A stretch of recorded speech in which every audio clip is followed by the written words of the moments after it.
బంగాళాఖాతంలో కొనసాగుతున్న తీవ్ర అల్పపీడనం నేడు బలహీనపడే అవకాశం కనిపిస్తోంది. ఇది పశ్చిమ నైరుతి దిశగా కదులుతోందని వాతావరణ శాఖ చెబుతోంది. ఉత్తర భారతం మీదుగా వెళ్తున్న పశ్చిమ ద్రోణి అల్పపీడనాన్ని తేమను తన వైపు లాగటానికి ప్రయత్నిస్తోంది. దీని ప్రభావంతో మరో 3 రోజుల పాటు ఏపీ వ్యాప్తంగా వర్షాలు కురుస్తాయి. నెల్లూరు, చిత్తూరు జిల్లాల్లో ఈరోజు భారీ వర్షాలకు అవకాశం ఉంది. శనివారం నుంచి వర్షాలు తగ్గే అవకాశం ఉంది. తెలంగాణలో అక్కడక్కడ జల్లులు కురుస్తాయి. ఇక అల్పపీడనం కారణంగా ఏపీలోని అన్ని పోర్టుల్లో 3వ నెంబర్ ప్రమాదం కొనసాగుతోంది. అల్పపీడనం తీరానికి సమీపంలో ఉండటంతో తీర ప్రాంతాల్లో ఆకాశం మేఘావృతమై ఉంది.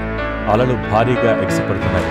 అల్పపీడన ప్రభావంతో ఏపీలో చలి తీవ్రత పెరిగింది. కనిష్ట ఉష్ణోగ్రతలు 2 నుంచి 4 డిగ్రీల మేర తగ్గాయి.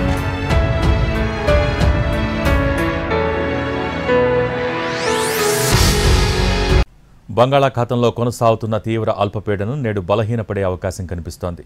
ఇది పశ్చిమ నైరుతి దిశగా కదులుతోందని వాతావరణ శాఖ చెబుతోంది. ఉత్తర భారతం మీదుగా వెళ్తున్న పశ్చిమ ద్రోణి అల్పపీడనాన్ని తేమను తన వైపు లాగటానికి ప్రయత్నిస్తోంది.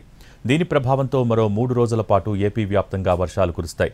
నెల్లూరు, చిత్తూరు జిల్లాల్లో ఈరోజు భారీ వర్షాలకు అవకాశం ఉంది. శనివారం నుంచి వర్షాలు తగ్గే అవకాశం ఉంది. తెలంగాణలో అక్కడక్కడ జల్లులు కురుస్తాయి. ఇక అల్పపీడనం కారణంగా ఏపీలోని అన్ని పోర్టుల్లో 3వ నెంబర్ ప్రమాదం కొనసాగుతోంది. అల్పపీడనం తీరానికి సమీపంలో ఉండటంతో తీర ప్రాంతాల్లో ఆకాశం మేఘావృతమై ఉంది. అలలు భారీగా ఎగిసిపడుతున్నాయి. అల్పపీడన ప్రభావంతో ఏపీలో చలి తీవ్రత పెరిగింది. కనిష్ట ఉష్ణోగ్రతలు 2 నుంచి 4 డిగ్రీల మేర తగ్గాయి.